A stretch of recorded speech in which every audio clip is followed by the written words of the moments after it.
Hey guys, welcome back to Mr. News Art Class. It's wonderful to see your smiling faces today.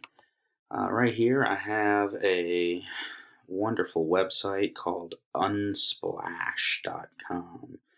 And this website has awesome free photographs that you can use for any purpose. And what I've done today is I've collected a few portraits that I want to talk to you about. And as you can see here, I've got a frontal portrait, a three-quarter portrait, and a profile portrait. Portrait, of course, meaning a picture of a face. So let's take a look at portraits, how to draw them, and how to make them the right proportions. Because a lot of times what happens when people start to draw a portrait, they'll start with a circle-y shape, and they'll put the eyes right in the middle, even if they're trying to shape those eyes like a football shape. They put them right in the middle, and then they make some kind of a nose underneath that, and then they make some kind of a smile underneath that, and then they put hair way up on top of the head, and then they put ears around here, and maybe some eyebrows if they don't forget them, and then they wonder, why does this look weird? Why doesn't this look right? And the answer is you got way too much space here on the forehead and way too small of a space here under the mouth for the chin. And the head is way too wide compared to how tall the head is. And the hair all sticks up and out, and that's not what hair does, because there is such a thing as gravity, which pulls your hair down. So let's take a look at how we can actually think about deconstructing an actual face into some simple shapes so that we know where to place things properly. What I'm going to do here is I'm going to bring up my circle shape, and I'm going to resize it until it's as wide as the head, not including the ears. So it's the same width as the head, but it's not the same height, is it? This is a perfect circle. I could use my little fancy tool here to make an oval, but we'll start with a circle because that's what people are used to starting with. But let's reposition this circle. Instead of trying to make the whole face fit in this circle, let's lift it up until the top of the circle is at the top of the head. And I'm going to plant that circle and then get this out of the way. And if you notice here, there are a few things we need to see. Right here, we see the top of the circle is also the top of the head.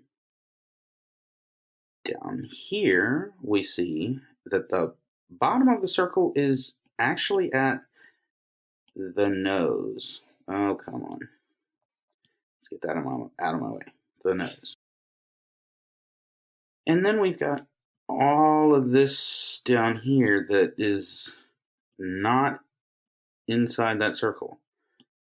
It's not up there. So here's what we can do. Once we've got that circle placed, we need to figure out how far down the chin goes. And if we do some simple measurements, let's get our circle shape back out. This is the exact same size as that circle that we made just a minute ago. And if we drop this down now to where that touches the chin, notice this spot right here at the top of that circle. If we take out the picture of the person, that right there is right in the middle of that circle, right? So, using that picture as a reference, we can find out that 1/2 of the height of the cranium, that's what we'll call that circle, is the distance from the bottom of that cranium circle to the chin. So, in order to get that at the right place, we now know that this distance should be the same as the center of the circle out, the radius of that circle. And then we got to figure out how wide to make these cheeks. This cheek really kind of pokes out. Oh, I didn't quite trace that properly. There we go. Those cheeks really bulge out on the sides, don't they? Not everybody has this. So one thing we need to think about is if we're just trying to find a general proportion for any person, we need to think about the fact that these cheekbones that you see right here and right here poking out, those are not something that everyone will have. Everyone has cheekbones, but they don't always poke out like that. So instead, what we want to do is just kind of make a straight diagonal line that comes down from the corner of the ear down to the where the face starts to curve down into the chin. And now let's take a look at that.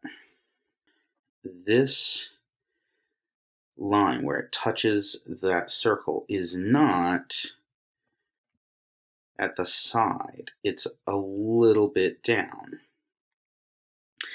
And depending on how big you make this picture, it might be an inch, it might be 10 inches if you make a really giant portrait, or it might be 1/4 of an inch if you make a really small portrait, or it might even be just a fraction of a millimeter if you make an absolutely itty-bitty portrait.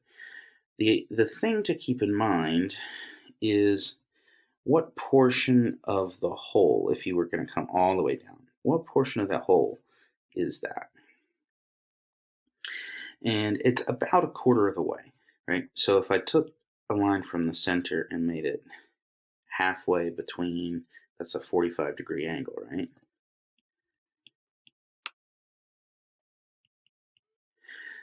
But then if I bisect that angle again, half of 45 is 22.5 degrees. And that's a good approximation, half of a 45-degree angle, which is half of a 90. So half of a half, or 1/4 of the way down from the side to the bottom, is a good approximation.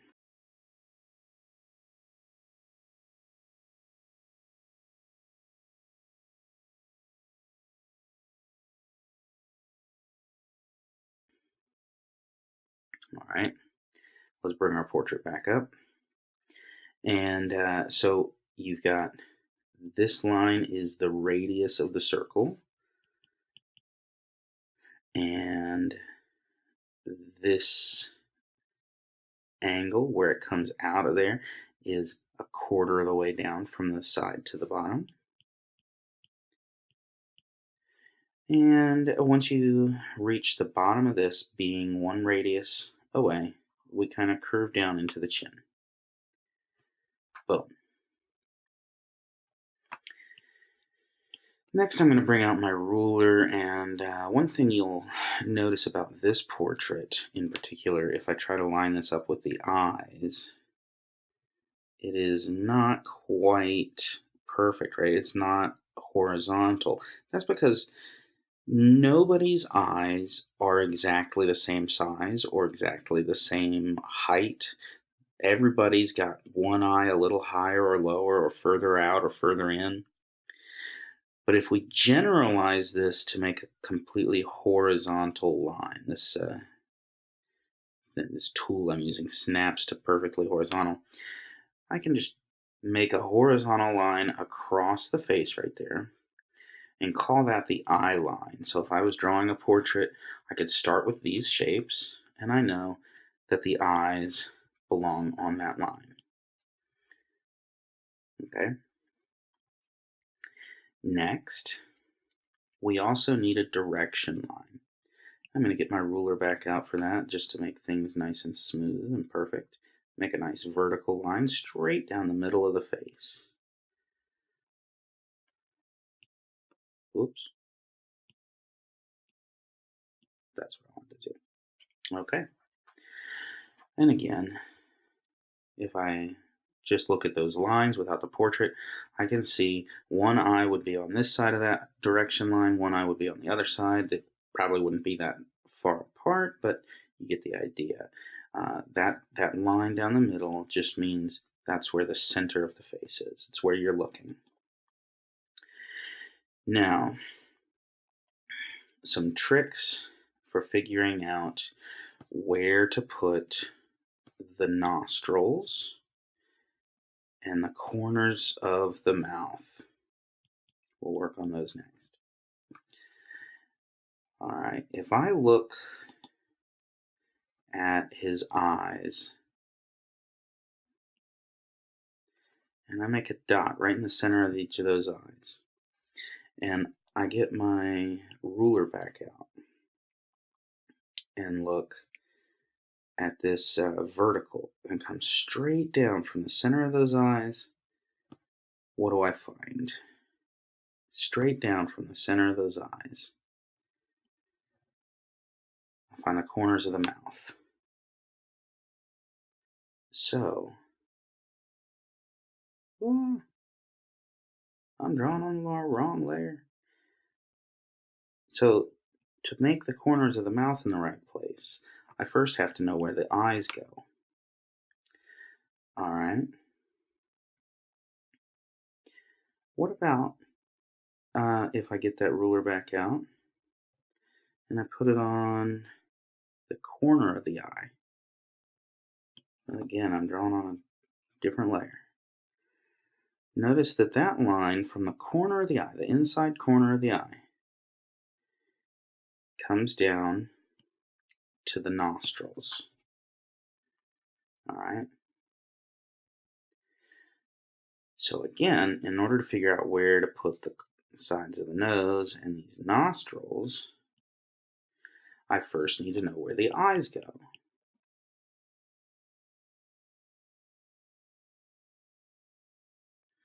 Now, here's what I really want you to see. If I put that same circle right in the middle between the eyes, there's an other eye there. And if I put that same circle on the outside there, those ones overhang just a little bit, but guess what? That's how wide the ears are going to be. How many eyes do I have? 1, 2, 3, 4, and 5. Your head is 5 eyes wide. So, how do we know where to place those eyes and how to size those eyes? We place them and we size them such that in this space here, you could fit another one. And in this space here, including the ear, you could fit another one. And in this space here, including the ear, you could fit another one. Once we've got those eyes in place, now we can go back and we can look to find the corners of the mouth and to find the nostrils. When we're drawing the nose, we come straight down from the center of the two eyes, not from the center, from the corner of the two eyes, and that is where we make a simple set of parentheses. You can think about those parentheses as enclosing the nose. And then, if we come straight down from the center of the eyes, how far down do we go? If we come in and we measure this distance from the nose to the chin, we want halfway down. And then, if we come and we measure this distance from the nose to that halfway down mark, we want halfway between again. So, halfway down from the nose to the chin, make a line. Halfway down from the nose to that line, make another. Those two lines are the bottom and top lips. If we make a line between the bottom and top lips, like that, and notice that the ends of that line come down to where they are straight below the center of the eyes, that's how wide we make that line. All of this is just the basic construction of a face.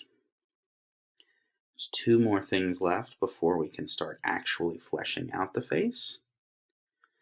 One, we need the ears, and the ears are really easy. You got a line right here that's already there for you. That's going to be where the top of the ear comes out. And then we need another line here that this is the bottom of the nose. And that's where the bottom of the ear comes out. So the top of the ear comes out at the eye line, and the bottom of the ear comes out at the nose line. Now that ear right there is really, really big. We don't normally draw our ears that wide if we're looking at it from a frontal view, but I just wanted to give you the idea there. Instead, it would be much more closely cropped towards to the head, much narrower, because we're not looking at the side of the face. If we were looking at the side of the face, like this, then you see a nice big round ear. But if we're looking at the front of a face, the ears are much closer cropped. Now, I drew all of those placement lines without the face actually being there. And don't they match up pretty well? Don't these nose lines pretty well match up with the nostrils on the actual nose? Don't these ear lines pretty well match up to the actual ears? Don't these eyes pretty well match up to the eyes? Doesn't this mouth pretty well match up to the top and bottom lip lines and that center line? There's only one more thing that we really need to add, and that is the hairline. And now, on this particular individual, the hairline is way high up because it's an older gentleman who happens to have a receding hairline.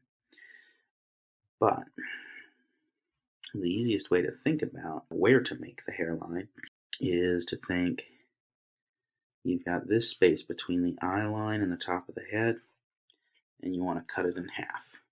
But you don't want to use a straight line to do it. You want to use a curved line. So, halfway up, I make a mark. And it's important that the hairline doesn't come all the way to the ear, because you always have a little bit of room in front of your ear where you've got sideburnage, any kind of hair that drops in front of your ears, and whether you got mutton chops or whether you got closely cropped or completely shaven sideburns, this curved line doesn't stop at the ear. It stops just in front of the ear. Okay, let's clean this up just a little bit. All right, so that is the basic construction of a face, a frontal portrait. frontal portrait construction. On this one, I've also included the neck and the shoulders. This is extremely important. The neck is not like that. All the time I see kids draw neck and shoulders underneath the chin like that, where the shoulders are not even as wide as the head. The head is this wide, and the shoulders are way in here. And that bugs me so much. So just to show, and you can look in a mirror to see this, the neck almost comes from the corner of that cheek. Almost. It's not quite that wide. But the neck is almost as wide as the bottom of the face. Alright, so here we've got all those other construction lines. I think I made the eyes just a tad bit too small on this one, but you get the idea. In this video, we mainly focused on the frontal portrait. That's mostly for time reasons. The one thing I do want you to know about the 3/4 view and the profile view is that in these views you see a different part of the back of the head, and you see less of the front of the head. For example, here in the 3/4 view, you only see one ear, and one of the eyes is a little bit recessed. It's further back, so it's smaller and kind of hides. Now, this picture, she's wearing sunglasses, so you can't really see that. But if you could see her eyes, the one on the back side would be a little bit smaller than the one in front. And here in the profile view, the most important thing I want you to see is that you only see one eye and you only see one ear. And that ear is right in the middle of the head where the nose would be if you were drawing a frontal portrait. And the nose sticks out the side like the ear would if you were drawing a frontal portrait. All of the size proportions are still the same. They're just in slightly different locations. And it's really easy actually to start figuring that out once you have figured out how to do the frontal portrait. This video focused on just the construction aspect, looking at the placement of where to put different parts of the face. The next video is going to focus on how to do the individual parts of the face, how to draw them, how to get them placed right, and how to make the whole face look like one person, one individual, whether it's yourself or some famous person or some random character you're making up as you go along. If you're interested in seeing that next video, go ahead and hit the subscribe button so you'll get notified as soon as it's ready.